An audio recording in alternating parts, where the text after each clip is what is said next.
मैं किसी भी हाल में अपने भाई की ज़िंदगी में कोई कंप्रोमाइज़ नहीं कर सकती हूँ। बस ये बात तो तय है कि आपको अब इस फ़िज़ा को मेरे भाई की ज़िंदगी से निकालना ही होगा, क्योंकि मैं ज़रून की ज़िंदगी में बिल्कुल कोई तकलीफ़ नहीं दिख सकती। जिस पर उसकी माँ कहती है, बेटा मैं तो अपनी पूरी कोशिश कर रही हूँ, मैंने तो उसको कितनी दफ़ा कहा है, लेकिन पता नहीं क्यों वो लड़का सुनने का नाम ही नहीं ले रहा। और उसको तो ऐसा लग रहा है कि जैसे उसकी माँ सिर्फ़ और सिर्फ झूठ बोल रही है, इसके अलावा कुछ भी नहीं कर रही है। जिसको सुन के साफ साफ वो भी आगे से बोल ही पड़ता है और कहता है कि तुम कौन होती हो ये सारे फैसले करने वाली। मैं तुम्हें सिर्फ और सिर्फ इतना कहने की कोशिश कर रहा हूँ कि खबरदार तुमने मेरे मामले में कुछ भी ऐसा कहने की कोशिश की, मैं तुम्हें कभी भी इस चीज़ के लिए माफ़ नहीं करूँगा। देखो रानी, मैं तुम मेरी बहन हो और मैं तुम्हारी बहुत ज़्यादा रिस्पेक्ट करता हूँ। इसका मतलब ये नहीं है कि तुम दूसरों की ज़िंदगियों में खतल खलल डालो। तुम्हें इस बात की बिल्कुल भी इजाज़त नहीं है। जिसको सुन के साफ साफ वो भी आगे से बोल पड़ती है और कहती है कि ये भी मेरा तुमसे वादा है कि मैं ये काम नहीं होने दूंगा। जो कुछ तुम करने की कोशिश कर रहे हो ना, ये सब कुछ गलत और बेबुनियाद है। मैं कतई इस बात की तुम्हें इजाज़त नहीं दे सकती, क्योंकि वो लड़की इस काबिल नहीं है। अरे तुम्हें समझ क्यों नहीं आ रही कि लोग तरह तरह की बातें करेंगे। तुम्हें इन सब बातों को अब समझना होगा। ये सारी बातें तुम्हारे समझने के लिए बहुत ज़रूरी हो चुकी हैं। जिसको सुन के साफ साफ वो भी कह देता है कि मैं तुम्हारी एक नहीं सुनने वाला। मतलब ये है कि रानी की सारी बातें दरी की दरी रह जाएंगी और कोई इसकी बात सुनने को तैयार ही नहीं होगा। ये जो कुछ समझने की कोशिश कर रही है ना, कि वो इन दोनों बहनों की ज़िंदगियों को तबाह बर्बाद करके रख देगी। असल में इसके अपने ख्वाब चकनाचूर हो जाएंगे और हर चीज़ ख़त्म हो जाएगी। साकिब ने जो अंधा एतबार कर रखा है रानी पे, वो सब बहुत जल्द ख़त्म हो जाएगा। लेकिन इस चीज़ का इस लड़की को अंदाज़ा नहीं हो रहा है। बड़े अच्छे तरीके से समझ आ चुकी है कि आप जो कुछ कर रही हैं सिर्फ़ और सिर्फ अपने मुफाद की खातिर कर रही हैं, अपने आप को आगे बढ़ावा देने के लिए कर रही हैं। लेकिन मज़ीद आपकी मैं कोई बात नहीं सुन सकती। मैं तंग आ चुकी हूँ फ़िज़ा के बारे में आपके मुँह से हर वक्त जो जहर उगलता रहता है वो सुन सुन के। बेरल जी रानी कहती है कि देखो तुम्हें भी बहुत ज़ुबान लग गई है। आखिर आज पता चल रहा है कि तुम भी फ़िज़ा की बहन हो। फ़िज़ा की सारी बातें तुम्हारे अंदर आकर शामिल हो चुकी हैं। लेकिन फ़िज़ा अपनी ज़िंदगी में काफ़ी परेशान है और नाउम्मीद होती जा रही है। लेकिन कहीं ना कुछ कहीं उसको इस चीज़ का बहुत ज़्यादा एहसास है कि सब कुछ ठीक हो जाएगा।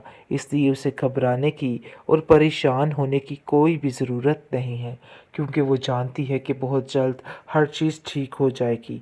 लेकिन वो जानती है कि कहीं ऐसा ना हो कि रानी साफ साफ मना कर दे अरुण को और कहे कि ज़रून तुम ऐसा कुछ भी नहीं करोगी।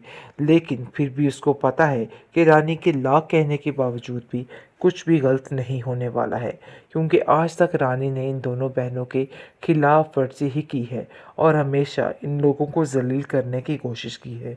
लेकिन इसके हाथ कुछ भी नहीं आया है, ये हमेशा खाली हाथ ही रह गई, क्योंकि ये जो कुछ करने की कोशिश कर रही थी ना, वो सिर्फ़ और सिर्फ इसका अपना वहम और गुमान था। अब इसके हाथ कुछ भी नहीं चढ़ेगा, बल्कि बहुत जल्द ये ऐसी ज़लील और रुस्वा होने वाली है कि ये याद रखेगी।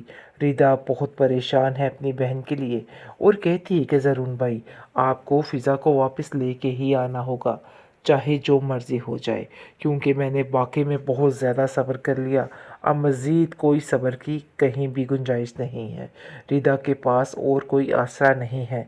वो जानती है कि जब तक फ़िज़ा ना मिली उसकी ज़िंदगी इसी तरीके से इकट्ठे यानी कि अकेली ही रह जाएगी।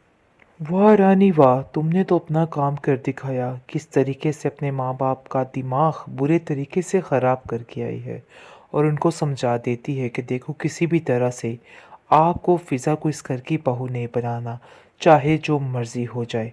अरे भाई, जो मामलात चल रहे हैं ना, ये बहुत ज़िल्लत भरे हैं। शायद आपको इन सब चीज़ों का अंदाज़ा नहीं हो रहा, लेकिन लोग तरह तरह की बातें करें और इस चीज़ को बाप को समझ जाना चाहिए। ज़रून की तो वैसे ही आंखें बंद हो चुकी हैं, तो बेहतर यही है कि आप अपनी आंखें खोल लें ताकि सारे मामले सामने आ सकें। जिसको सुनकर साफ साफ ज़रून कहता है कि ख़बरदार, तुमने हमारे घर में किसी मामले पर भी कोई बात करने की कोशिश की। मैं तुम्हें यही बताने की कोशिश कर रहा हूँ कि अपने दिमाग को दुरुस्त कर लो। और जैसा-जैसा आप लोग फ़िज़ा के बारे में बोल रहे हैं, इस बात को मैं कभी भी हकीकत नहीं मान सकता। फ़िज़ा मेरी ज़िम्मेदारी है और मैं अपनी ज़िम्मेदारी से पीछे नहीं हटूँगा। बहरहाल जी, आप देखेंगे कि अब सीधा-सीधा फड्डा उसके घरवालों के साथ तैयार हो चुका है। जो कुछ वो नहीं चाहता था, वही हो रहा है। उसका बाप उसको बार-बार कहता है कि रानी की सारी बातों में हकीकत है। रानी कुछ गलत नहीं कह रही और तुम्हें भी अब इन बातों को समझना होगा, क्योंकि मुझे लगता है कि तुम्हारे लिए ये बातें समझना बेहद ज़रूरी हो चुका है। आखिर कब तक तुम ये सब कुछ करते रहोगे? तुम्हें अपनी ज़िंदगी में आगे बढ़ना है और मैं तुम्हें ऐसे ज़लील होते हुए दुनिया की नज़रों में नहीं देख सकता। रानी कहती है कि मुझे तो समझ नहीं आ रही कि आखिर ये सब कुछ क्या हो रहा है। जिस पर रिदा भी आवाज़ उठा देती है और कहती है कि आप मेरी बहन के बारे में ऐसी कोई बात नहीं कर सकती हैं। बेहतर यही है कि आप जो कुछ बोल रही हैं, इसकी ज़ुबान बंदी कर दीजिए, क्योंकि मैं अब आपकी कोई बात नहीं सुनने वाली। मुझे अब इस चीज़ की बड़े अच्छे तरीके से समझ आ चुकी है कि आप जो कुछ कर रही हैं, सिर्फ़ और सिर्फ़ अपने मुफ़ाद की खातिर कर रही हैं, अपने आप को आगे बढ़ावा देने के लिए कर रही हैं। लेकिन मज़ीद आपकी मैं कोई बात नहीं सुन सकती। मैं तंग आ चुकी हूँ फ़िज़ा के बारे में आपके मुँह से हर वक़्त जो ज़हर उगलता रहता है, वो सुन-सुन के। बहरहाल जी, रानी कहती है कि देखो, तुम्हें भी बहुत ज़ुबान लग गई है। आखिर आज पता चल रहा है कि तुम भी फ़िज़ा की बहन हो। फ़िज़ा की सारी बातें तुम्हारे अंदर आकर शामिल हो चुकी हैं।